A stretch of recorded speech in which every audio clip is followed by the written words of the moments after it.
K will serve as an unofficial advisor for the Lakers during their coaching search.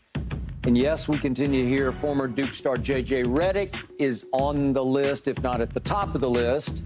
Other reported candidates are New Orleans assistant James Borrego, the former Charlotte head coach, and Miami assistant Chris Quinn, Eric Spoelstra's right-hand man. So, Rachel, what are you hearing or even thinking about this Lakers search?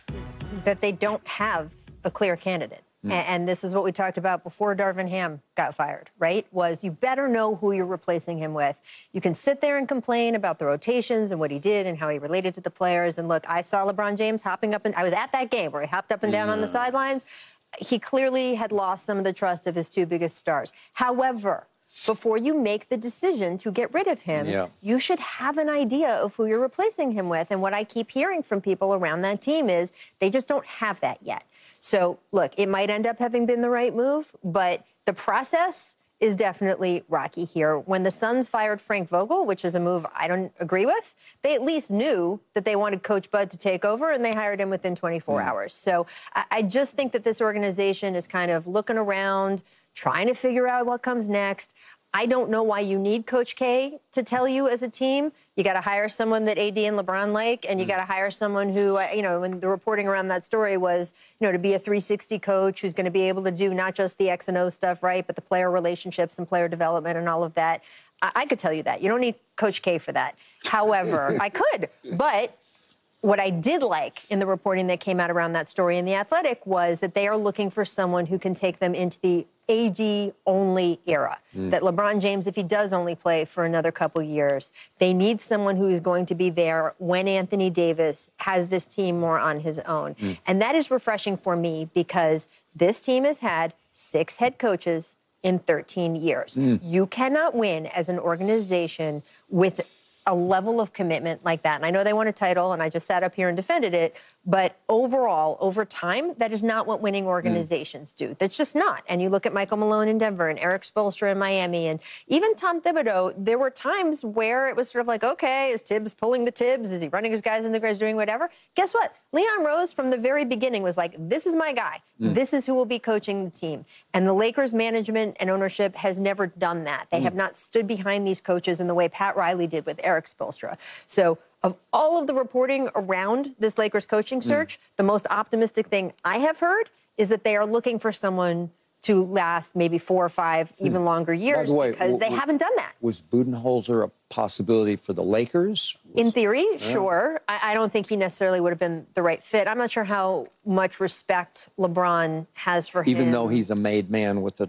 championship. Yeah, but I think LeBron has beaten his teams enough, certainly when Bud was in Atlanta, right? That even though, by the way, I'm sure LeBron has great respect for Bud. LeBron is very good at that. He understands what people have accomplished in the game.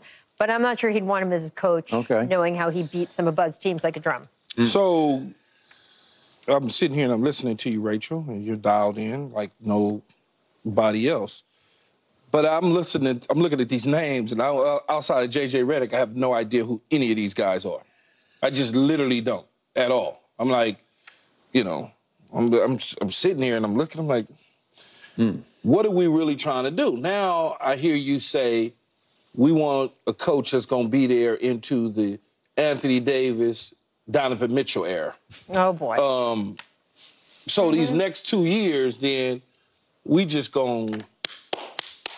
No. And just go on about our business? Is that what I'm hearing? No. I mean, look, the Lakers... Because you got to have somebody coaching a team that everybody is buying into, not just LeBron James. They all got to buy into it. That was one of the problems with Westbrook. Westbrook didn't buy into Darvin Ham, and Ham didn't buy into Westbrook. Not from day one. So you're going to have these issues, even if LeBron signed off on him or didn't sign off on him. He was a coach that players really didn't rock with, and we saw that toward the end of the season this year, where all of a sudden you got a coach that players are like, man, please. You got AD saying what he's saying. You got LeBron, you know, jumping up and down. I mean, it just... So I don't know where they go. I would have thought an organization as smart as they are would have had that next coach in line, because everybody has their coach in line. When they ready to fire somebody, that next guy, even though they're not telling you, They done already met with the person. They done been in a private hangar. They done had lunch multiple times, and they get the job done. Yeah. We don't know which direction we're going in. Maybe Coach K can take the job if he's willing to do it. Maybe you game? You open to it? If he has the energy to do it, I probably would be like, yeah, I'd rather have that than an unknown. I'd rather have Coach K than somebody that just an unknown. Okay, so now back to why would they need to bring in Coach K to sort of advise and oversee their hiring process? Can't they do that themselves unless they're trying to validate JJ a little bit more by saying Coach K's sort of signing off on JJ? I don't know that you'll be able to sell JJ Redick to the LA Laker fan base. I'm curious. I don't believe that you can. He's never done it. Right. He's never coached. This isn't, he sat on the sideline for a year, right, then you could sell that. You could sell it. Had he been a coach and got fired after a year, you could sell that. But it's hard to sell somebody that is on television that's never coached. Well, what he's got going for him is LeBron blessed him to MC his podcast, right? LeBron done blessed a lot of people. It doesn't mean... Not to that level, though. Yeah, doesn't mean that it's always turned out from a positive standpoint. I just don't think you could sell it to the L.A. fan base, and I'm sure they're looking at that very hard as they try to make these decisions. Yeah, but LeBron obviously trusts his X's and O's and his capability to discuss it at the highest and deepest levels, right? You and I could discuss football all day long. I wouldn't dare trust you to call a play in the game, Skip. You should, actually. No, I'm serious. Yeah.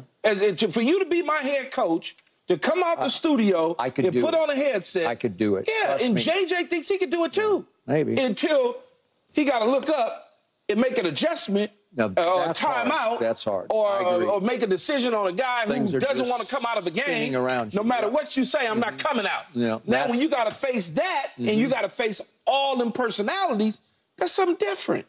Yeah. It's just different. So, by the way, we had Byron Scott on last week, and he sat right there in your chair and said, I think LeBron should be the coach. And I think Byron was a little miffed that Darvin Ham got fired because it felt like he was the scapegoat for LeBron. And so he's basically saying, LeBron, you do it, so if you have to fire somebody, you'd have to fire yourself, right? So that's where Byron was on this, because he was defending the faith of head coaches everywhere, right? Yes. Okay. It's a tough job. It's a tough job. And LeBron, as great as he is, he's hard to coach because he's LeBron James, and he's smarter than you are. He's got the highest IQ in the game, and seriously, let's boil it down to Darvin Ham and LeBron. Who has the higher basketball IQ? Well, I'm going with LeBron on that one. I'm sorry, I am. Has LeBron ever coached a game in his life? He has not. So would he know how to do that? It's against the rules. But again, would LeBron be capable of being a player coach? Sure, he would be.